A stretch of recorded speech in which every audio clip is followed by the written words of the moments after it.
अभी क्या है कि अराउंड 21 मई को है आपका जो एग्जाम है साइंस का, आई थिंक 21 को ही है। तो अभी हमारे पास अगर हम देखें तो 21 मार्च से भी कैलकुलेट करके चलें तो हमारे पास लगभग 2 मंथ्स हैं, ठीक है।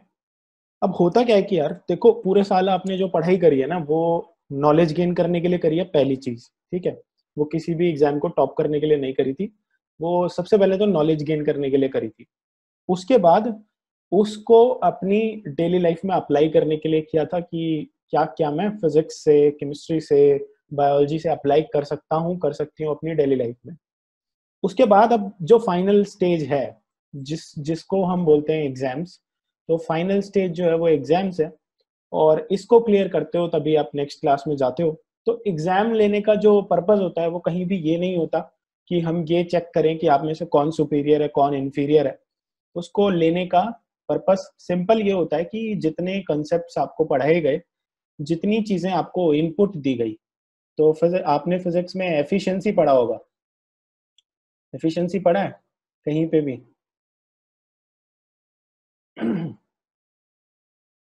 तो एफिशिएंसी क्या होता है कि कितना आप इनपुट लगा रहे हो, उसके रिस्पेक्ट में आपका कितना आउटपुट आ रहा है, ठीक है।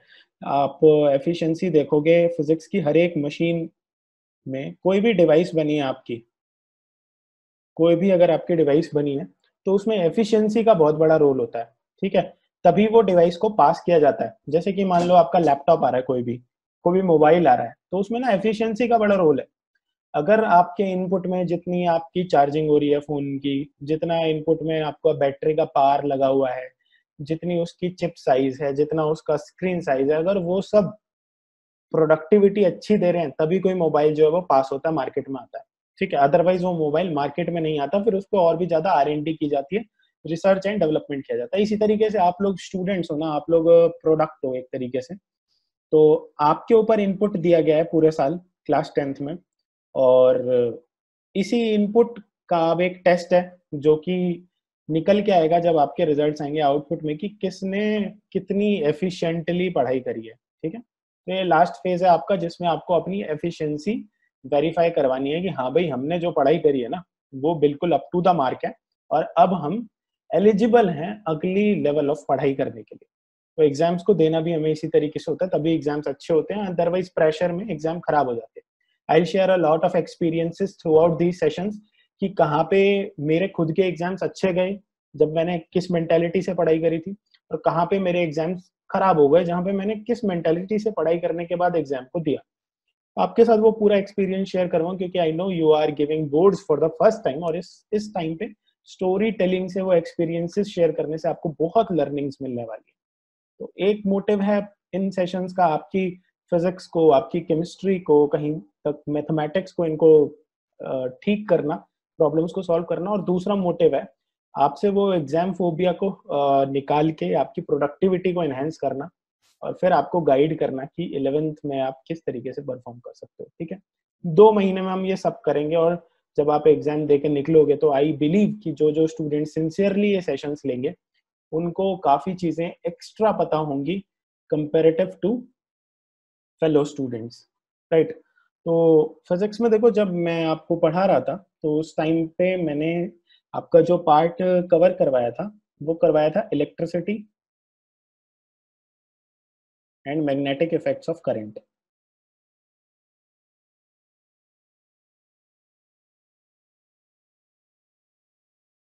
ठीक है, ये पार्ट मैंने करवाया था कवर। और इसके बाद जो आपका पार्ट रह जाता है, जो पार्ट आपका रह जाता है, वो पार्ट है आपका लाइट चैप्टर वाला, और वो पार्ट है आपका लाइट का नेक्स्ट चैप्टर जो है रिफ्लेक्शंस वाला chapter, human I and the colourful world, और उसके बाद है सोर्सेज ऑफ एनर्जी, राइट। तो आपका जो चैप्टर आपका लाइट है, यानी कि चैप्टर नंबर 10 और चैप्टर नंबर 11, इसको हमारे एच सी वर्मा सर जो हैं, जो फेमस फिजिक्स के प्रोफेसर हैं, उन्होंने reflection of light, refraction of light, dispersion and scattering of light.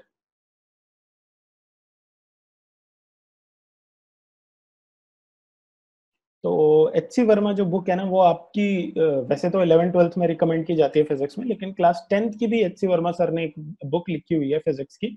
उसमें reflection of light, refraction of light, dispersion and scattering of light, 3 topics में चैप्टर नंबर 10 और chapter number 11 को डिवाइड किया गया है।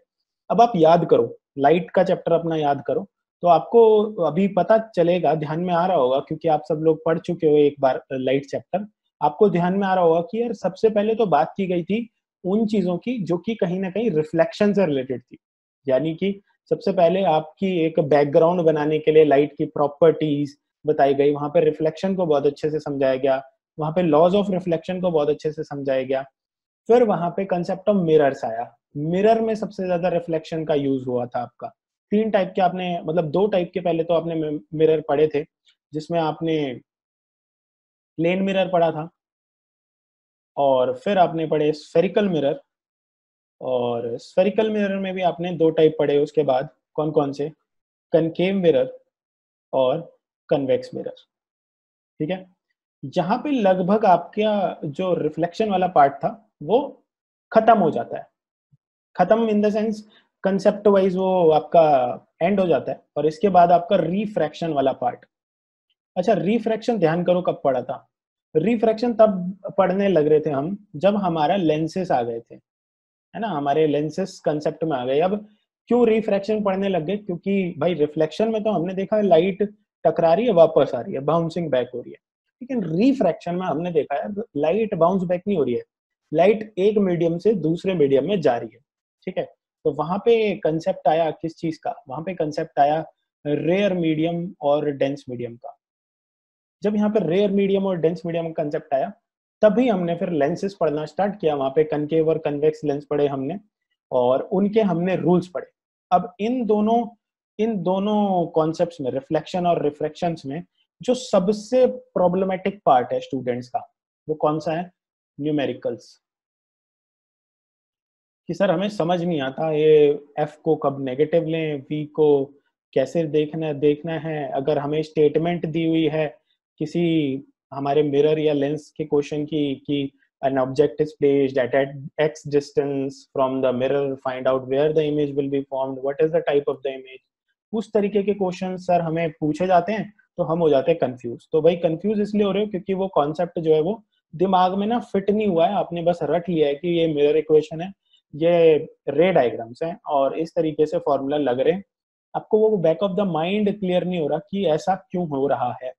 तो हम ट्राई करेंगे अपने सेशंस में जब भी हम न्यूमेरिकल प्रॉब्लम लेंगे कि हम ना इस तरीके से उस क्वेश्चन को अटेम्प्ट करेंगे जैसे हम खुद उस मिरर का यूज कर रहे हैं, उस लेंस का यूज कर रहे हैं, तभी ये कंसेप्ट जो है वो क्लियर होगा। रिफ्रैक्शन के खत्म होने के बाद यहाँ पे डिस्पर्शन और स्कैटरिंग आई, जहाँ पे सबसे पहले आपने ह्यूमन आई को पढ़ा, और ह्यूमन आई में होने वाले ब्यूटीफुल फिनोमिना को पढ़ा कि किस तरीके से हमारी आई एक बहुत ही सुप्रीम लेंस है, वो आपने उसमें जाना, और इसमें किस तरीके के मटेरियल हैं अंदर हमारी आई में जो कि इसको एक लेंस बनाते हैं, एक सुपीरियर लेंस बनाते हैं। उसके बाद आपने डिफेक्ट्स पढ़ा ह्यूमन आई के, क्योंकि भाई हम लोग तो डिप्लीट होते रहते हैं, है ना, हम लोग खत्म होते रहते हैं with respect to the environment. It is the nature of human beings to get diminished at a point, तो हम तो डिप्लीट होते रहते हैं, उसी तरीके से हमारी ऑर्गन्स हैं वो थोड़ी डिप्लीट होती रहती हैं। ठीक है, तो आपने आई साइट की शॉर्ट साइटेडनेस, लॉन्ग साइटेडनेस, इस तरीके से आपने कॉन्सेप्ट्स पढ़े।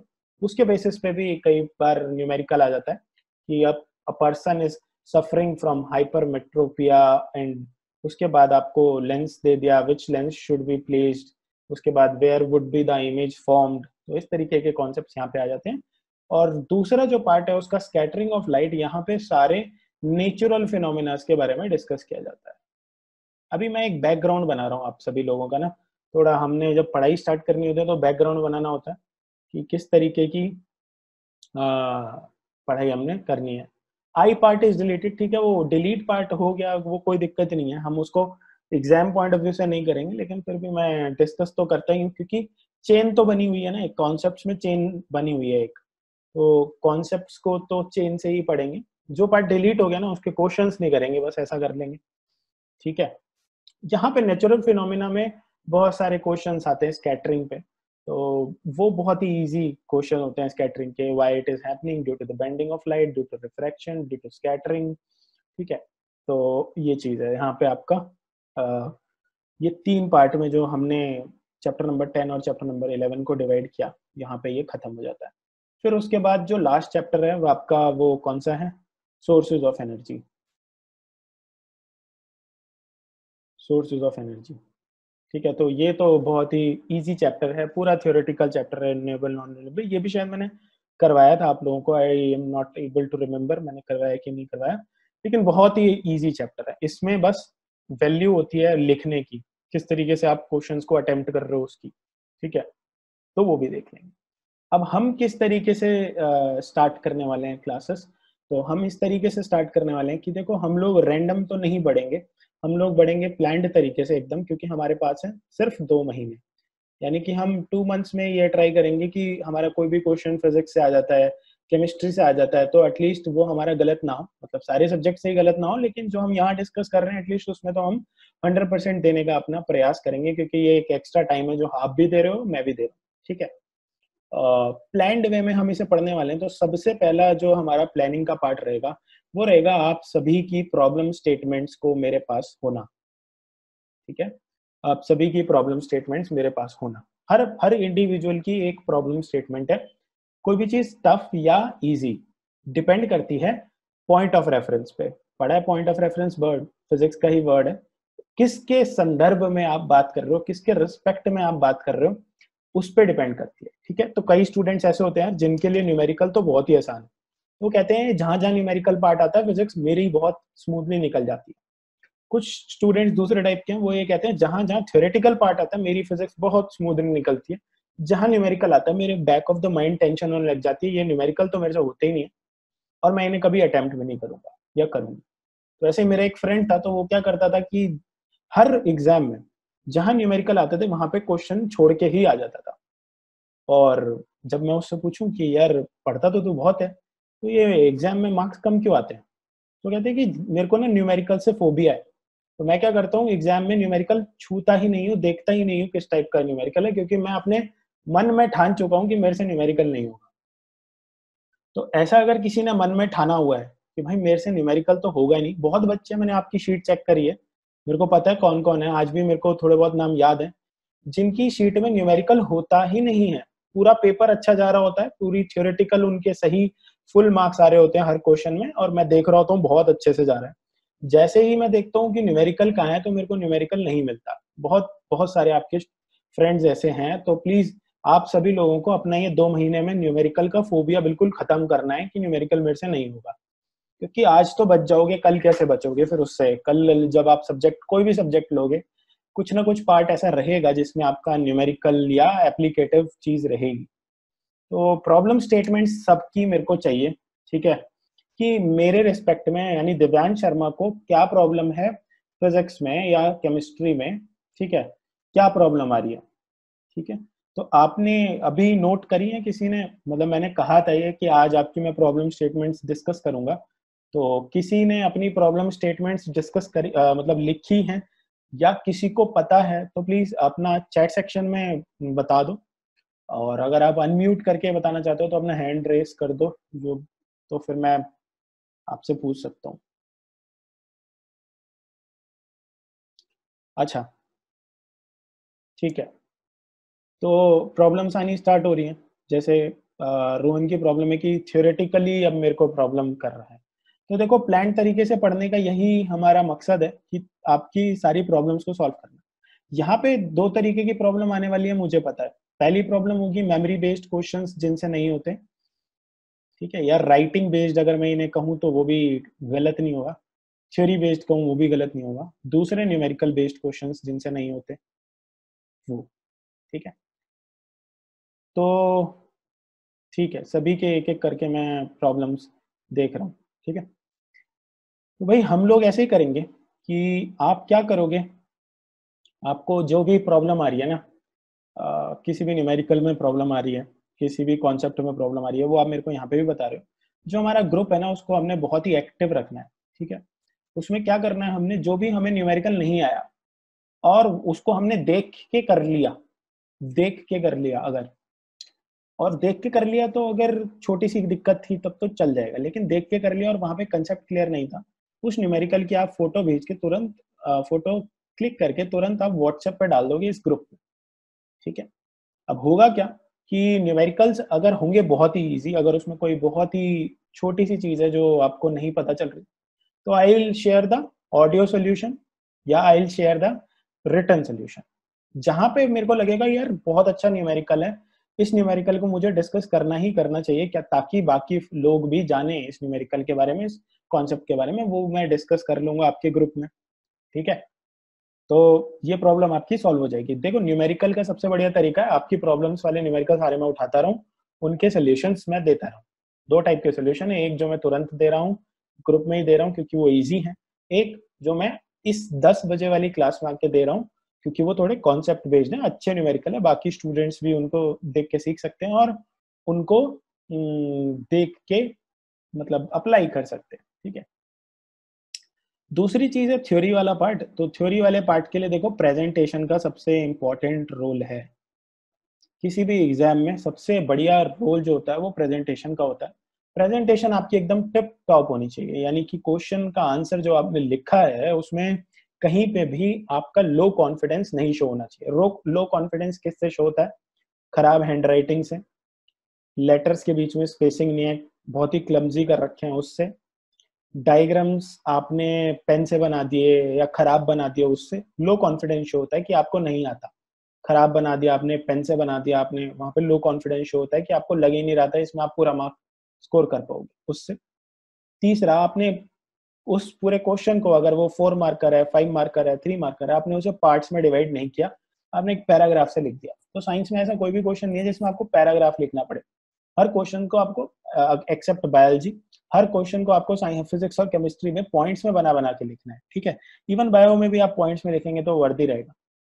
तो प्रेजेंटेशन मैं बताता रहूंगा, हर क्वेश्चन की प्रेजेंटेशन। जैसे आप इसमें क्या बोल सकते हो कि सर, जैसे एग्जाम्पल डीसी मोटर को बताओ सर कैसे बेस्ट तरीके से लिखना है ना। तो आप ये क्वेश्चन मेरे से पूछ सकते हो, तो मैं इस पे डिस्कशन कर लूंगा कि अगर मेरे को क्वेश्चन आया है डीसी मोटर, तो मैं कैसे अटेम्प्ट कर रहा हूँ उस क्वेश्चन को अपने एग्जाम में, ठीक है।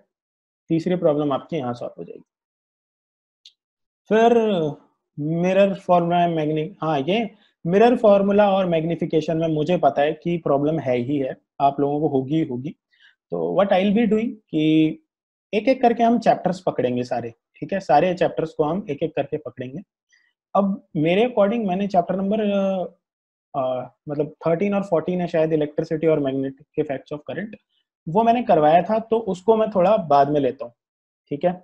जो चैप्टर मैंने नहीं करवाए उनको मैं पहले ले लेता हूँ, ठीक है। 12 13 है, कोई बात नहीं, एनसीईआरटी में देख लेता हूँ एक बार।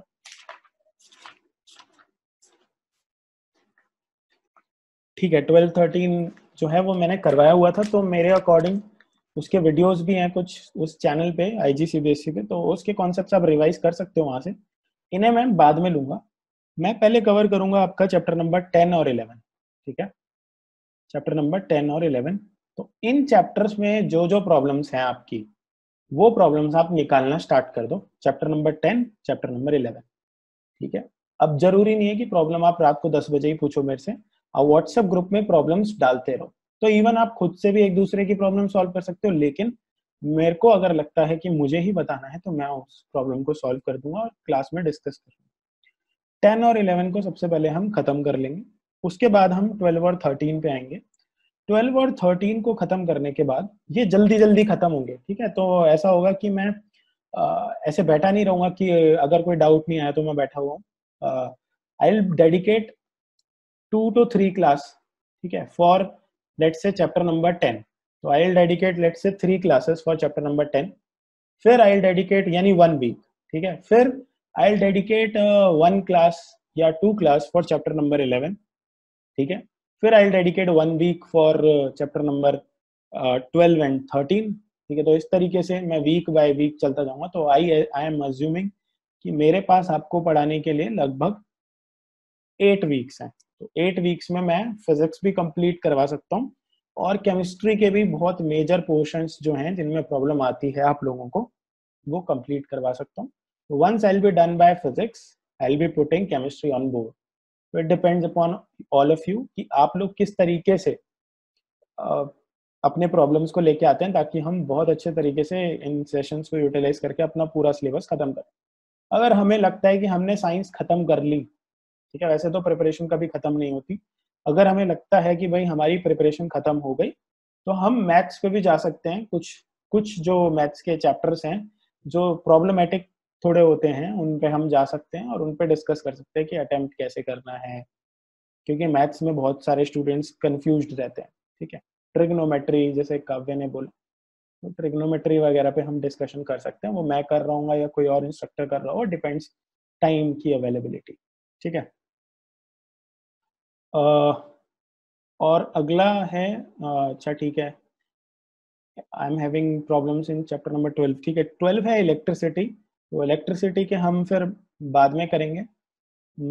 ठीक है, अब ऐसा है कि अगर आपको लगता है यार बहुत ही अर्जेंट है, मेरा ये डाउट बहुत ही अर्जेंट है और वो इररिस्पेक्टिव ऑफ चैप्टर है, तो उसे आप ना भेज सकते हो ग्रुप में। ठीक है, लेकिन ट्राई करना कि जब हम 2 चैप्टर लेके बैठे हैं कोई, तो उन 2 चैप्टर्स को ही आप कवर करना। ठीक है, तो आज से मैं ये अज्यूम कर रहा हूँ कि आप चैप्टर नंबर 10 और चैप्टर नंबर 11 के अपने डाउट्स निकालना स्टार्ट कर दोगे, ताकि इस वीक हम इसको खत्म कर दें। ठीक है, तो ये वीक में आपके चैप्टर नंबर 10 और 11 खत्म हो सकते हैं, और नेक्स्ट वीक में आपके चैप्टर नंबर 12 और 13 खत्म हो सकते हैं। तो एक तरीके से प्री बोर्ड आने तक, साइंस का पेपर आने तक आप मेजर प्रॉब्लम्स मेरे साथ डिस्कस कर लोगे।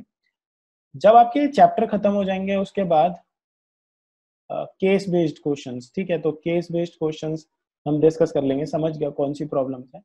सृष्टि की problem, I have problem in refractive index from light, ठीक है, वो हम डिस्कस करेंगे इस वीक में। IUPAC नेमिंग सिस्टम, ठीक है, वो हम डिस्कस करेंगे फिर फर्दर।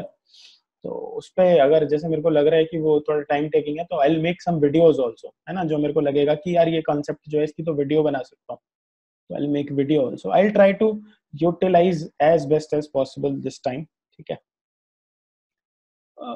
तो ये आपका पूरा करिकुलम है, और जब ये खत्म हो जाएंगे, ये सारे क्वेश्चंस, चैप्टर्स, प्रॉब्लम स्टेटमेंट्स खत्म हो जाएंगे, we will be dealing with sample papers, और यहाँ आएगा असली मजा।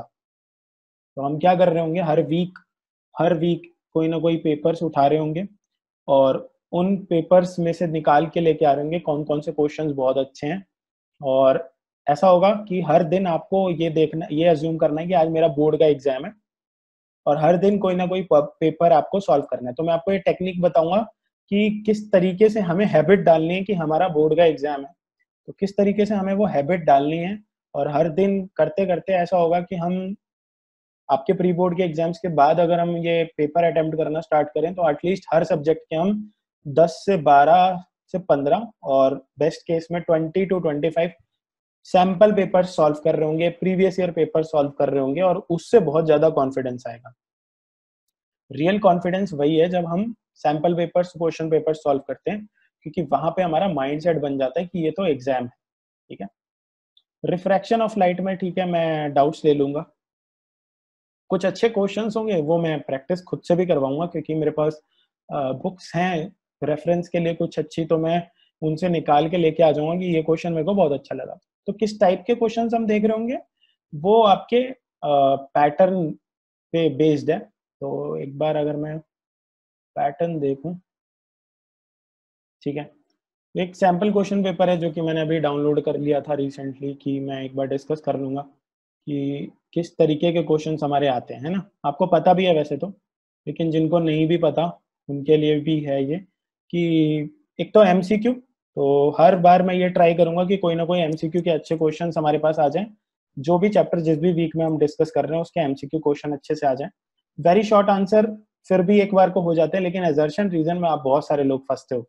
तो एजर्शन रीजन के हम ट्राई करेंगे ज्यादा से ज्यादा क्वेश्चन केटर करने की, किस तरीके के क्वेश्चन बन सकते हैं एजर्शन रीजन में, वो भी हम देख लेंगे।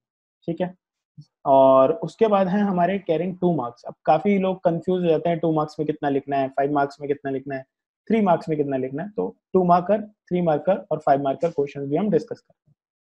ठीक है, तो एक एक सैंपल पेपर है जो डाउनलोड कर लिया था मैंने। ठीक है, तो I discuss this question paper also.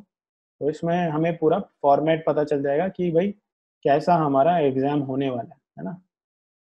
तो लगभग 26 मार्क्स के अराउंड आपका फिजिक्स का पोर्शन है, 26 के अराउंड, तो काफ़ी इम्पोर्टेंट पार्ट है आपका, जो हम कवर कर रहे होंगे अपने सेशंस में, फिजिक्स केमिस्ट्री दोनों का।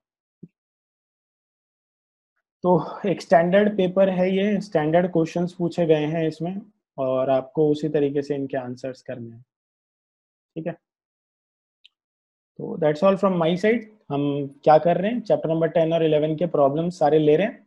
आप लोग, आज का टाइम है आपके पास, क्योंकि ये वीक में 3 डेज क्लासेस होंगी हमारी 10 बजे की, तो आप लोग आज और कल अपने प्रॉब्लम्स लेके आएंगे, अपने ग्रुप में डालेंगे। जो जो प्रॉब्लम्स मुझे अच्छी लगती जाएंगी सारी शॉर्टलिस्ट कर दूंगा, उनको सेशन में डिस्कस करूंगा परसों। जो प्रॉब्लम्स छोटी हैं उनको वहीं पे वॉइस नोट देके या सोल्यूशन देके खत्म कर दूंगा, या आप लोग अपने फ्रेंड्स की हेल्प कर देंगे। तो इस तरीके से ना हम लर्निंग बाय डूइंग लेके आ जाएंगे, कर करके हम सीख जाएंगे कि क्या करना है एक्चुअली, किस तरीके से कॉन्सेप्ट समझना है। इसके अलावा किसी का कोई डाउट है तो बता दो, अदरवाइज सेशन को मैं यहीं पे आज क्लोज करता हूँ। परसों से एक्चुअली हम क्वेश्चंस पे आएंगे। आज मोटा मोटा डिस्कस कर लिया मैंने कि हम पढ़ने कैसे वाले हैं, ठीक है। तो आपके टाइम का बेस्ट यूज़ करना है, क्योंकि यार बहुत इंपॉर्टेंट टाइम है आप लोगों का ये, और इसमें हम किसी भी तरीके का टाइम वेस्ट नहीं कर सकते, ठीक है। 10 बजे से पहले क्लासेस नहीं हो पाएंगी कभी भी, क्योंकि उससे पहले मुझे टाइम ही नहीं मिलता, ठीक है। तो जिसका टाइम का इशू है यार, वो रिकॉर्डिंग्स देख सकता है। तो जब भी ये सेशन खत्म होगा, एज यूजुअल पहले की तरह आई will share recordings of these sessions, ठीक है। ठीक है, ये टाइम सभी को ओके है ना। अभी आपके ऑनलाइन क्लासेस तो खत्म हो गए हैं, तो ऑनलाइन क्लासेस का उतना बर्डन आपके पास है नहीं। 10 बजे का टाइम ऐसा होता है कि हम लोग सब कुछ करके डिनर वगैरह फ्री हो जाते हैं अपना, और बैठ जाते हैं कि हाँ पढ़ना है। तो ये सबसे अच्छा टाइम है मेरे हिसाब से अपनी प्रॉब्लम्स शेयर करने का। 30-40 मिनट की क्लास में हमने जितनी प्रॉब्लम्स शेयर कर ली वो आप सीखो, उसके बाद आधा घंटा सेल्फ स्टडी और करो साइंस सब्जेक्ट की। आई थिंक ये सेल्फ स्टडी का टाइम आपका कवर हो जाएगा, ठीक है। ओके, तो किसी का कोई डाउट है तो बता दो, otherwise I end this session. I am having my classes from online platform. बाप रे, टाइम का इशू है यार। 10 बजे से पहले तो नहीं हो सकती किसी भी हालत में, हालांकि 10:30 थोड़ा लेट हो जाता है, तो आई बिलीव बाकी स्टूडेंट्स को 10:30 में दिक्कत होगी। रिफ्रैक्टिव इंडेक्स को एक्सप्लेन करना है, ठीक है। तो जो एक्सप्लेनेशन वाले टॉपिक्स है ना, वो भी सारे मेरे को आप मेंशन कर देना। आज तो नहीं, क्योंकि ये मीटिंग का टाइम खत्म हो जाएगा। मैं अगली क्लास में जो आपको कॉन्सेप्ट में भी प्रॉब्लम है वो सारे लिख देना। मिरर एंड लेंस में रे डायग्राम में डिफरेंस, ठीक है, बहुत बड़ा डिफरेंस है वैसे तो एक रिफ्लेक्शन पे चल रहा है टोटली, एक रिफ्रैक्शन पे चल रहा है तो टोटली, तो बहुत बड़ा डिफरेंस है, समझेंगे उसको, ठीक है। मेरे को पता है आप लोग प्रॉब्लम्स इतनी ऐसी शेयर करोगे कि पूरे चैप्टर्स खत्म हो जाएंगे आपके प्रॉब्लम्स में ही, तो कोई नहीं। I will explain refractive index और रे डायग्राम्स में क्या डिफरेंसेस हैं, ये सब भी अगली क्लास में, ठीक है। और किसी का कोई वैसा डाउट प्रिपरेशन से रिलेटेड तो put on, otherwise I and this meeting. MCQ take much time in solving, how to resolve this, ठीक है। एमसीक्यू की technique I will share. MCQ practice से आते हैं, और आगे जाके एमसीक्यू का बहुत इंपॉर्टेंट रोल होगा, क्योंकि जिसको भी एंट्रेंस एग्जाम्स में बैठना है, सारे entrance exams more over MCQ based होने जा रहे हैं, हो चुके हैं। तो एमसीक्यू में टाइम किस तरीके से अपना कंज्यूम करना है, वी विल डिस्कस दैट, ठीक है। ये टाइम मैनेजमेंट के अंडर हम कवर कर लेंगे, ठीक है। तो फिर भाई, good to see you all again in my classes. परसों से आपके कॉन्सेप्ट्स पे बात करेंगे। Till that time, try putting your problem statements of chapter number 10 and 11 on group, ठीक है। प्रॉब्लम्स नहीं पुट करोगे, आई विल अज्यूम कि आपको सब कुछ आता है, in that case I will not be able to take class. Problems put करोगे, I will be there to take classes, ठीक है। Okay, bye then.